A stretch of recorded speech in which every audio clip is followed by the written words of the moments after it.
Hey, today I'm going to be talking about essential oils and a couple of ways to make the most basic blends turn your bath time into spa time. I love my new spa space, and I'll have a video at the end of this video linked up for you to see how I created this new soaking tub area with tile that I found at the Restore and a bathtub that I got used secondhand, and just created a really amazing spa zone for myself and for self-care. Today I want to share my recipe for Epsom salts and do a little tutorial about how to use an essential oil diffuser in your bathroom.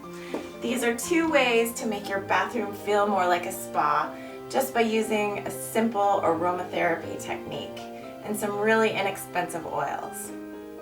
So today I'm using this new product by Mountain Rose Herbs. It's a classic essential oil kit that they just put out. It's like a starter kit for newbies to essential oils. And they have 5 different oils in the kit. They have eucalyptus, sweet orange, tea tree, Oregon peppermint, and lavender. So you can tell this is my favorite local distiller of oils. They are very, very local, very, very small, and I've toured their facilities, I've talked to their staff, and I trust them completely. They've really shown themselves to be a high quality institution, and I'm super excited to show you this brand new product. When I started getting into essential oils a couple of years ago, I went to a party hosted by a neighbor that was full of oils that were very expensive. That was pretty much a kind of a pyramid scheme, and you may be aware of this essential oil company that I'm referring to. And I paid about $50 for a kit like this, and it was still really great, and I'm glad that I got into it. But this product is less than half that price with my little discount that I'm offering down below in the show notes. So I'm really excited that you can start out with essential oils for a much lower price than what I paid when I started out. So today I want to talk about Epsom salts. This is my favorite way to relax at the end of a hard day. It is amazing for the muscles and relaxing the muscles, and just by themselves they can cause a lot of relaxation. But you can also add scent in and get aromatherapy in the process. You could buy scented Epsom salts in the drugstore for $5 or $6 usually, but that just has perfume in it, and perfume actually isn't good at all for your respiratory system. So I like to buy the basic Epsom salt. This is what it looks like in the bag. This is 4 pounds of Epsom salt. It's less than $2 in my local drugstore. And if I just add 20 drops of essential oils, then I have my own highly, highly scented and very therapeutic scented bath salts. And that's all they are. Bath salts is just Epsom salts or magnesium salt with some kind of perfume or essential oil added. Now, choosing an essential oil for your Epsom salts or your bath salts is really a matter of personal taste. I'm not going to tell you that one scent is better than the other for your relaxation or well-being, because really we all have our own preferences when it comes to aromatherapy. There are certain emotions that are evoked with certain oils, it's true. The orange oil is brighter and a little bit more of a feel-good oil. And peppermint oil tends to be a little more energizing, so it gives you a little zing. And lavender and eucalyptus are definitely associated with relaxation. So there are definitely oils that will tend to put you in one mood over another. But the truth is we all have our favorite oils, and my favorite oil, especially for the bath, is orange. I just love the fresh, citrusy smell of orange, and I think I have some childhood memories that reinforce that. My mom used to make me something called Russian tea, which was instant tea with some tang in it and some cinnamon added, and it was such a treat, and I loved it. But the orange scent and the tang is probably what I associate with that treat and what makes orange oil so nice for me. So I'm not going to tell you which oil to use in your Epsom salts when you make your own bath salts, but I love orange oil, and that's what I'm going to make today. So I'm just going to start out with dropping a few drops of orange oil in, and then I like to take the fat end of a chopstick and use that to just kind of chop into it to blend it into the salts until I can't see any more of the yellow colored oil. And then I start spinning and mixing it around into the salt all around. And at this point, I'm only going an inch or two down, but I'm going to get deeper and deeper with the more oils that I add. And I'm just going to make a little reservoir in the middle to drop the next few drops. Okay, so I got about 6 or 7 drops there, so quite a few. I'm going to chop it in until I can't see the oil clumps anymore. And at this point, I'm going to use the spoon that I use to serve up my Epsom salts when I take a bath.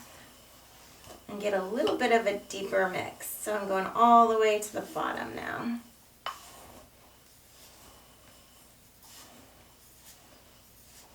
Okay, I'm going to make a little reservoir again and just do another 6 or 7 drops of oil. Chop it up with the chopstick first again.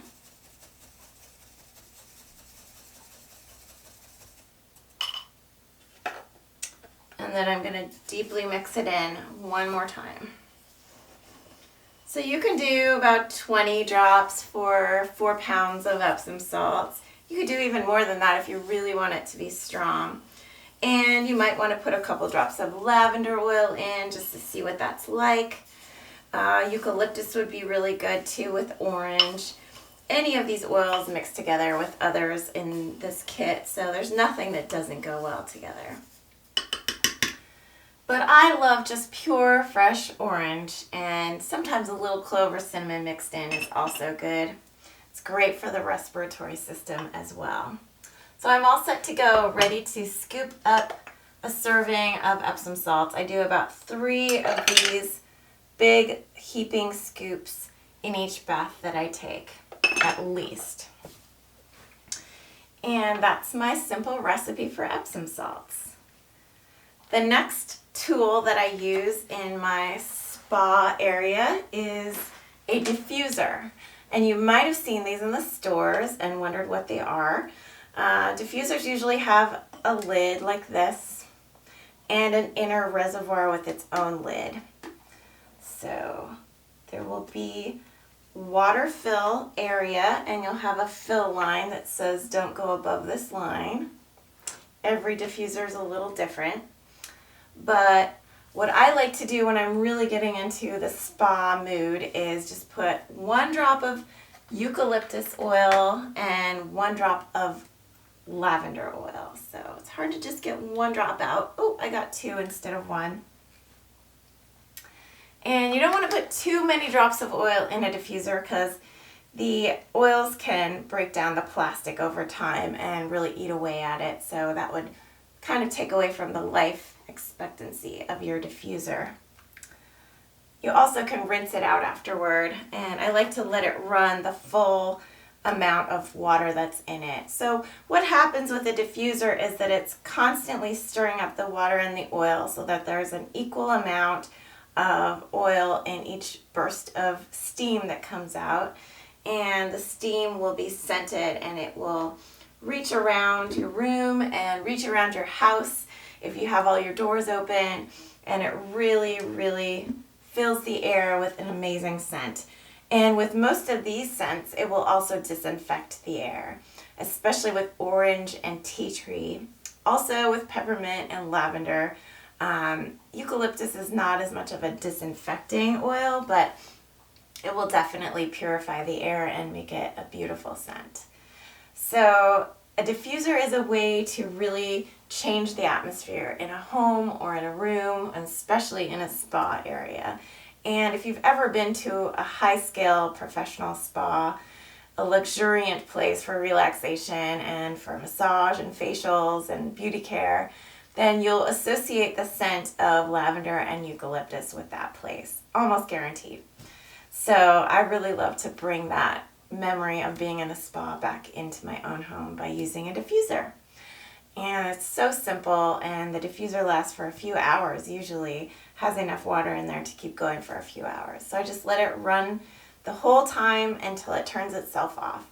You usually just have a real simple on and off button and turn it on for once, and then the second time you can turn it off. But I usually just let it run its course.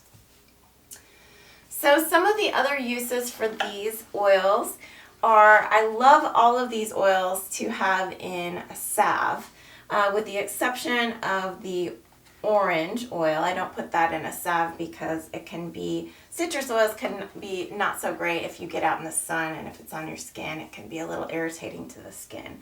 But tea tree oil, peppermint, and lavender especially are great healing and calming oils for a real simple salve. So I melt down about 1/2 cup of coconut oil and I add about 5 drops of each of those, lavender, peppermint, and tea tree.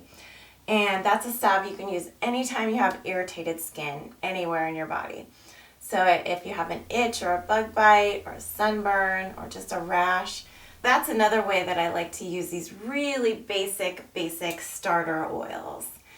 And I can't wait to share this kit with you. It's such a fun little item. They have a few other kits too. They have a resins kit that has frankincense and myrrh and a couple of other really expensive, luxurious oils that would be amazing in the bath as well, but a little bit of a higher price point, so I thought I'd start with these. The sweet orange is the one that I go through the most, so I buy this at least every 6 months. Actually, I buy a bigger bottle than this every 6 months because I always have that in my Epsom salts. And I also make massage oil with orange in it as well. So those are my really basic tips on getting started with essential oils in the bath. And you will not believe how much the scent of these oils will make you feel like you're in a spa. If you just close your eyes and take a deep breath, you can be transported to your favorite spa in seconds. It's the best trick ever. Aromatherapy is amazing for our mental health and our physical health, and I'll be talking more about it in future self-care videos. Stay tuned for my next self-care video here in my personal spa space, where I'll be talking a little bit more about meditation and relaxation. I look forward to seeing you then.